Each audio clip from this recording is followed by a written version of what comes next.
ಓಂ ಗಂ ಗಣಪತಯೇ ನಮಃ. ಹಾಯ್ ಹಲೋ ನಮಸ್ಕಾರ. Welcome to spiritual vibes YouTube channel. ಅಸತೋಮ ಸದ್ಗಮಯ, ತಮಸೋಮ ಜ್ಯೋತಿರ್ಗಮಯ.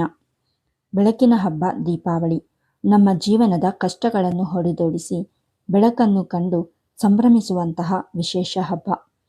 ಇಲ್ಲಿ ಮನುಷ್ಯನಲ್ಲಿರುವ ಅಂಧಕಾರ, ಅಜ್ಞಾನ, ಬುದ್ಧಿ, ಆಚಾರ, ವಿಚಾರಗಳಿಗೆ ಅಂಟಿಕೊಂಡಿರುವಂತಹ ಕತ್ತಲೆಯನ್ನು ಹೋಗಲಾಡಿಸುವಂತಹದ್ದು ಎಂಬರ್ಥ ಕೂಡ ಇದೆ.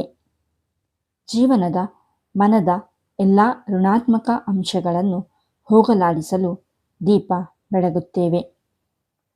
ದೀಪಾವಳಿ ಹಬ್ಬ ಎಂದ ತಕ್ಷಣ ಕಣ್ಣ ಮುಂದೆ ಬರುವುದು ದೀಪ, ಹಣತೆ, ಬೆಳಕು. ನಾವು ಪ್ರತಿನಿತ್ಯ ಮನೆಯಲ್ಲಿ ಬೆಳಗ್ಗೆ ಮತ್ತು ಸಾಯಂಕಾಲ ದೀಪ ಬೆಳಗುತ್ತೇವೆ.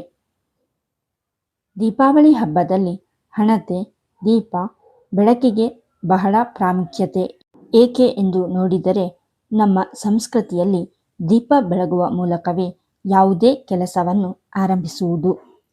ನಂದಾದೀಪವನ್ನು ಹಚ್ಚಿ ಪೂಜೆ ಪ್ರಾರಂಭಿಸುತ್ತೇವೆ. ದೀಪಗಳನ್ನೇ ಇಟ್ಟು ದೀಪದಿಂದಲೇ ಬೆಳಗುತ್ತೇವೆ. ಇಲ್ಲಿ ಲಕ್ಷ್ಮೀದೇವಿಯನ್ನು ನಮ್ಮ ಜೀವನದ ವೃದ್ಧಿಯ ಬೆಳಕಿನ ಸಂಕೇತವಾಗಿ ಕಾಣುತ್ತೇವೆ. ದೀಪಾವಳಿ ಎನ್ನುವುದು ವಿಶೇಷವಾಗಿ ಋತು ಉತ್ಸವ. ನಮ್ಮ ಸನಾತನ ಧರ್ಮದಲ್ಲಿರುವ ಎಲ್ಲ ಹಬ್ಬಗಳನ್ನು, ಋತುಗಳನ್ನು, ಪ್ರಕೃತಿಯಲ್ಲಿನ ಬದಲಾವಣೆ, ಮಾಸಗಳು, ತಿಥಿಗಳ ಬದಲಾವಣೆಗಳಿಗೆ ಹೊಂದಿಕೊಂಡು ಅದಕ್ಕೆ ತಕ್ಕಂತೆ ಆಚರಿಸುತ್ತೇವೆ. ಹೀಗಾಗಿ ನಾವು ಆಚರಿಸುವ ಪ್ರತಿಯೊಂದು ಹಬ್ಬವೂ ಪ್ರಕೃತಿಯೊಂದಿಗೆ ಅವಿನಾಭಾವ ಸಂಬಂಧ ಹೊಂದಿರುತ್ತದೆ. ಪ್ರಕೃತಿಯಲ್ಲಿ ನಾವು ಲಕ್ಷ್ಮೀದೇವಿಯನ್ನು ಕಾಣುತ್ತೇವೆ. ನಾವು ಯಾವುದೇ ಪ್ರದೇಶದಲ್ಲಿ ಜೀವಿಸುತ್ತಿರಲಿ, ಆಯಾ ಪರಿಸರದಲ್ಲಿನ ಪ್ರಕೃತಿಯಲ್ಲಿ ಆಗುವ ಬದಲಾವಣೆಯನ್ನು ಭಗವಂತನ ಕೃಪೆ, ಲಕ್ಷ್ಮಿಯ ಲೀಲಾವಿಲಾಸ ಎಂದು ಭಾವಿಸಿ ನಾವು ಋತುಗಳ ಹಬ್ಬವನ್ನು ಆಚರಿಸುತ್ತೇವೆ. ದೀಪಗಳ ತುದಿ ಸರ್ವತೋಮುಖವಾಗಿದೆ. ದೀಪ ಹಚ್ಚಿದರೆ ಸುತ್ತಲೂ ಬೆಳಗುತ್ತದೆ. ಆದರೆ ದೀಪದ ಗಮನ ಊರ್ಧ್ವಮುಖವಾಗಿರುತ್ತದೆ. ಅಂದರೆ ದೀಪ ಬೆಳಗುವ ಮನುಷ್ಯನ ಮನಸ್ಸು ಕೂಡ ಸದಾ ಊರ್ಧ್ವಗಾಮಿಯಾಗಿರಬೇಕು. ಮನುಷ್ಯ ಸದಾ ಇತಿಮಿತಿಗಳನ್ನು ಮೀರಿ ದೀಪದಂತೆ ಮೇಲಕ್ಕೆ ಬೆಳಗುತ್ತಾ ಹೋಗಬೇಕು. ದೀಪ ಹೇಗೆ ತನ್ನನ್ನು ತಾನು ಉರಿದುಕೊಂಡು ಸುತ್ತಲಿಗೆ ಬೆಳಕು ಕೊಡುತ್ತದೋ, ಮನುಷ್ಯ ಕೂಡ ತಾನು ತ್ಯಾಗ ಮಾಡಿ ಸುತ್ತಲಿನವರ ಬಾಳಿಗೆ ಬೆಳಕಾಗಬೇಕು ಎಂಬ ಸಂಕೇತ ಕೂಡ ಇಲ್ಲಿದೆ. ವೇದಗಳ ಕಾಲದಲ್ಲಿ ಎಲ್ಲವೂ ಕೂಡ ಋತೋತ್ಸವಗಳೇ. ದೀಪಾವಳಿಗೆ ಯಕ್ಷರಾತ್ರಿ ಎಂದು ಕರೆಯುತ್ತೇವೆ. ವೇದದಲ್ಲಿ ಬರುವ ಶ್ರೀ ಸೂಕ್ತದಲ್ಲಿ ಮಣಿನಾಸಹ ಎಂಬುದಿದೆ.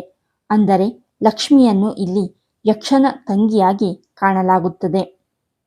ಯಕ್ಷರು ನಮಗೆ ಹಣವನ್ನು ಕೊಡುವಂತಹವರು. ರಾತ್ರಿ ಕಾಲದಲ್ಲಿ ಯಕ್ಷರನ್ನು ಪೂಜೆ ಮಾಡಲಾಗುತ್ತದೆ. ಕುಬೇರ ಯಕ್ಷರ ಅಧಿಪತಿ. ಕುಬೇರನನ್ನು ಮತ್ತು ಅವನ ತಂಗಿಯಾದ ಲಕ್ಷ್ಮಿ ಇವರಿಬ್ಬರನ್ನು ಪೂಜಿಸಿ ಧನ ಸಂಪತ್ತಿನೊಂದಿಗೆ ಬಾ ಎಂದು ಭಕ್ತಿಯಿಂದ ಆರಾಧಿಸುತ್ತೇವೆ ಎನ್ನುತ್ತಾರೆ.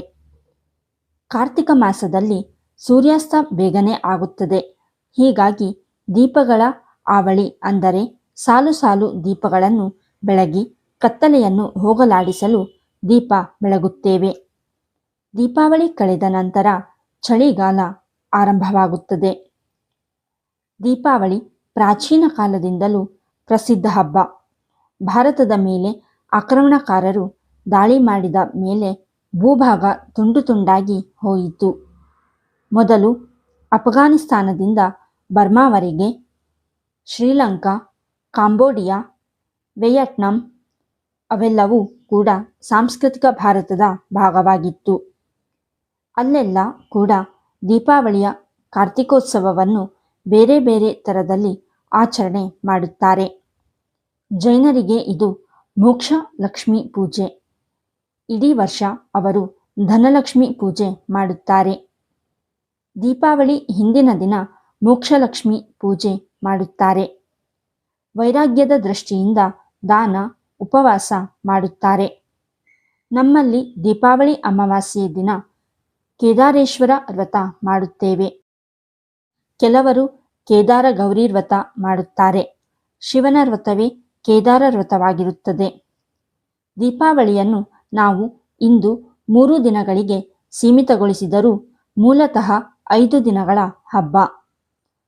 5 ದಿನಗಳಲ್ಲಿ ಮೊದಲ ದಿನ ನೀರು ತುಂಬುವುದು, 2ನೇ ದಿನ ನರಕ ಚತುರ್ದಶಿ, 3ನೇ ದಿನ ದೀಪಾವಳಿ ಅಮಾವಾಸ್ಯೆ, 4ನೇ ದಿನ ಬಲಿಪಾಡ್ಯಮಿ ಹಾಗೂ 5ನೇ ದಿನ ಯಮದ್ವಿತೀಯ ಆಚರಣೆಯಿರುತ್ತದೆ. ಬೌದ್ಧರಲ್ಲಿರುವ ಹಲವಾರು ಪಂಗಡಗಳು ದೀಪಾವಳಿಯ 3 ದಿನ ಪೂಜೆ ಮಾಡುತ್ತಾರೆ. ಸಿಖ್ಖರು ಕೂಡ ಆಚರಿಸುತ್ತಾರೆ. ಒಟ್ಟಿನಲ್ಲಿ ಇದು ಈ ದೇಶದಲ್ಲಿ ಹುಟ್ಟಿರುವ ಮೂಲತಃ ಭಾರತೀಯರು, ಬುಡಕಟ್ಟು ಜನಾಂಗದಿಂದ ಹಿಡಿದು ಜೈನರು, ಬೌದ್ಧರು, ಸಿಖ್ಖರು, ಹಿಂದೂಗಳು, ಕಾಡಿನಿಂದ ಹಿಡಿದು ನಾಡಿನ ಜನರವರೆಗೂ ಆಚರಿಸುವ ಪುರಾತನ ಹಬ್ಬ. ಈ ವಿಡಿಯೋ ನಿಮಗೆ ಇಷ್ಟವಾಗಿದ್ದಲ್ಲಿ ಲೈಕ್ ಮಾಡಿ, ಶೇರ್ ಮಾಡಿ ಮತ್ತು ಕಮೆಂಟ್ ಮಾಡಿ. ಹಾಗೆಯೇ ಇನ್ನೂ ಹೆಚ್ಚಿನ ವಿಡಿಯೋಗಳಿಗಾಗಿ ನಮ್ಮ ಚಾನಲನ್ನು ಸಬ್ಸ್ಕ್ರೈಬ್ ಮಾಡಿ. ಧನ್ಯವಾದಗಳು.